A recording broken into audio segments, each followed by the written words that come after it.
महाराष्ट्रात विधानसभा निवडणुका डिसेंबरमध्ये होण्याची शक्यता. लाडकी बहीण योजनेच्या अंमलबजावणीसाठी निवडणूक लांबणीवर पडणार अशी सूत्रांची माहिती.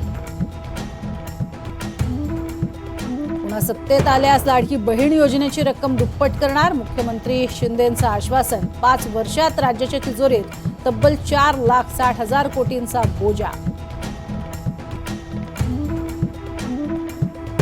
अजित पवार आणि सुप्रिया सुळेंचं रक्षाबंधन होण्याची शक्यता धुसर. सुप्रिया सुळे नाशिकमध्ये तर अजित पवार मुंबईत. सुप्रिया सुळेंनी खासदार भास्कर भगरे यांना बांधली राखी. उद्धव ठाकरेंसोबत फोनवर बोलत बोलत मी खुलेआम गुवाहाटीला गेलो. मुख्यमंत्री एकनाथ शिंदेंचा ANIला दिलेल्या मुलाखतीत गौप्यस्फोट. लपून छपून गुवाहाटीला गेलो नसल्याचं स्पष्टीकरण. फडणवीसांचा विरोध डावलून नवाब मलिक अजित पवारांच्या जनसन्मान यात्रेत सहभागी होणार.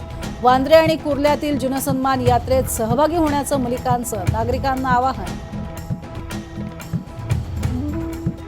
जालन्यातल्या भोकरदनमध्ये शिवस्वराज्य यात्रेदरम्यान शरद पवार गटात गटबाजी.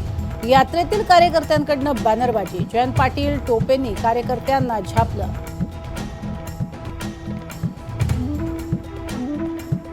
नितीन देशमुख ACBच्या रडारवर. ZP सदस्य असताना केलेल्या खर्चाप्रकरणी तपासणी. देशमुखांच्या अडचणीत वाढ होण्याची शक्यता.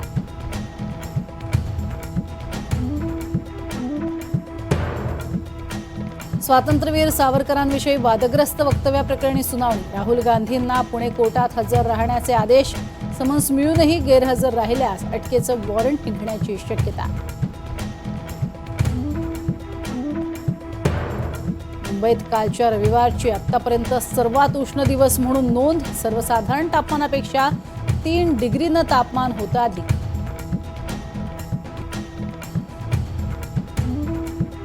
वायनाडमधील लँडस्लाइडचा CCTV समोर. 600 पेक्षा जास्त जणांनी जीव गमावला. आधी पाण्याचा झोत, नंतर माती आल्याचं CCTVत स्पष्ट.